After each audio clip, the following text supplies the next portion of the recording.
Chapter 4. The enemy to be starved into submission. "He is gone!" cried Martha, running out of her kitchen at the noise of the violent slamming of doors.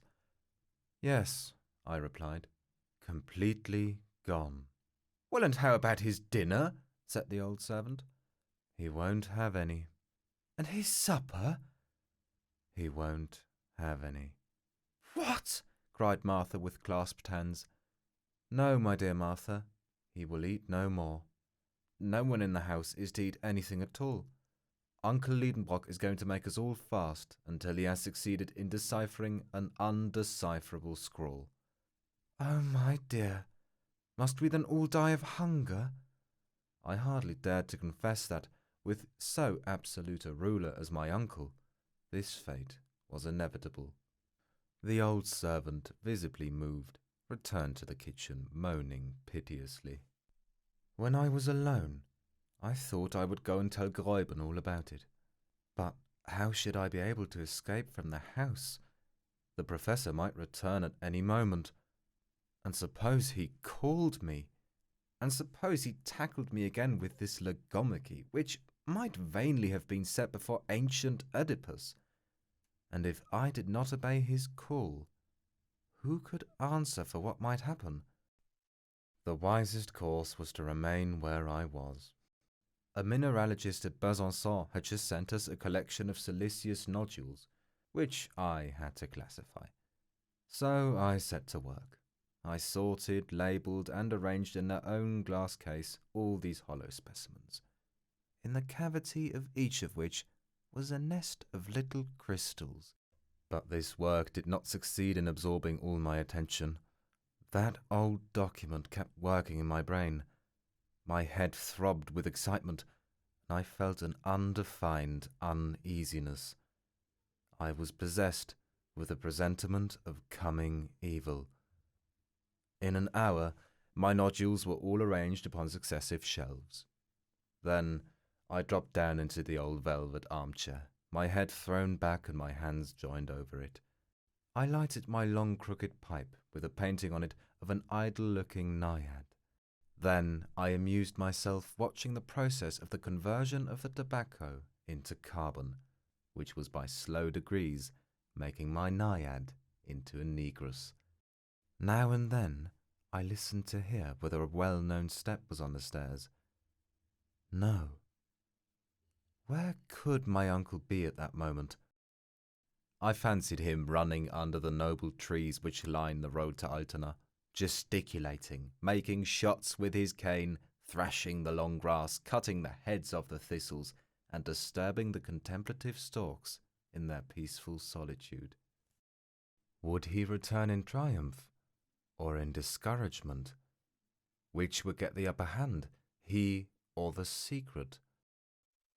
I was thus asking myself questions, and mechanically taking between my fingers the sheet of paper mysteriously disfigured with the incomprehensible succession of letters I had written down. And I repeated to myself, what does it all mean? I sought to group the letters so as to form words. Quite impossible. When I put them together by 2s, 3s, 5s, or 6s, nothing came of it but nonsense.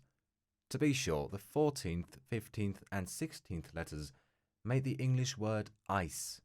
The 83rd and 2 following made sir, and in the midst of the document, in the 2nd and 3rd lines, I observed the words rots, mutable, ira, net, atra. Come now, I thought. These words seem to justify my uncle's view about the language of the document. In the 4th line appeared the word leuco, which means a sacred wood.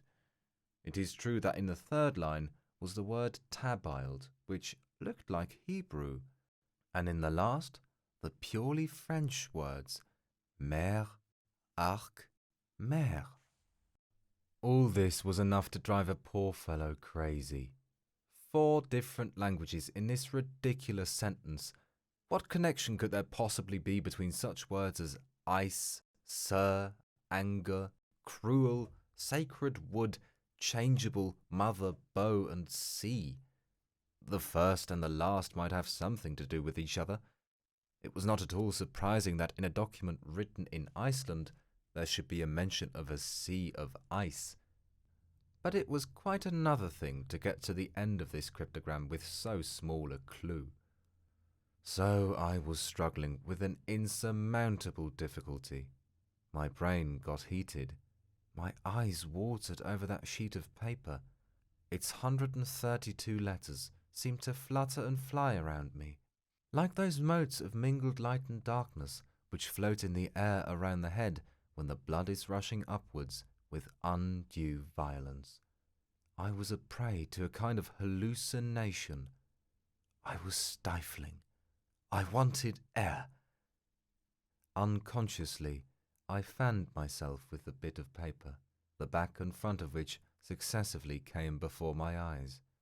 What was my surprise when, in one of those rapid revolutions, at the moment when the back was turned to me, I thought I caught sight of the Latin words craterem, terrestre, and others. A sudden light burst in upon me. These hints alone gave me the first glimpse of the truth. I had discovered the key to the cipher. To read the document, it would not even be necessary to read it through the paper. Such as it was, just such as it had been dictated to me, so it might be spelt out with ease. All those ingenious professorial combinations were coming right. He was right as to the arrangement of the letters. He was right as to the language. He had been within a hair's breadth of reading this Latin document from end to end. But that hair's breadth, chance had given it to me. You may be sure I felt stirred up. My eyes were dim, I could scarcely see. I had laid the paper upon the table. At a glance, I could tell the whole secret. At last I became more calm. I made a wise resolve to walk twice round the room quietly and settle my nerves, and then I returned into the deep gulf of the huge armchair. "Now, I'll read it," I cried, after having well distended my lungs with air. I leaned over the table. I laid my fingers successively upon every letter, and without a pause, without one moment's hesitation, I read off the whole sentence aloud. Stupefaction! Terror! I sat overwhelmed as if with a sudden deadly blow. What? That which I read had actually, really been done. A mortal man had had the audacity to penetrate? Ah! I cried, springing up. But no, no! My uncle shall never know it.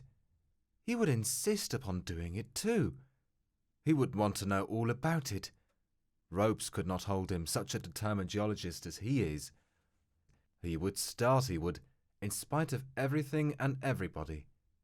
And he would take me with him, and we should never get back.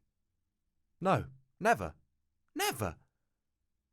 My overexcitement was beyond all description. No, it shall not be, I declared energetically. And as it is in my power to prevent the knowledge of it coming into the mind of my tyrant, I will do it. By dint of turning this document round and round, he too might discover the key. I will destroy it. There was a little fire left on the hearth. I seized not only the paper, but Saknussemm's parchment. With a feverish hand, I was about to fling it all upon the coals and utterly destroy and abolish this dangerous secret, when the study door opened and my uncle appeared.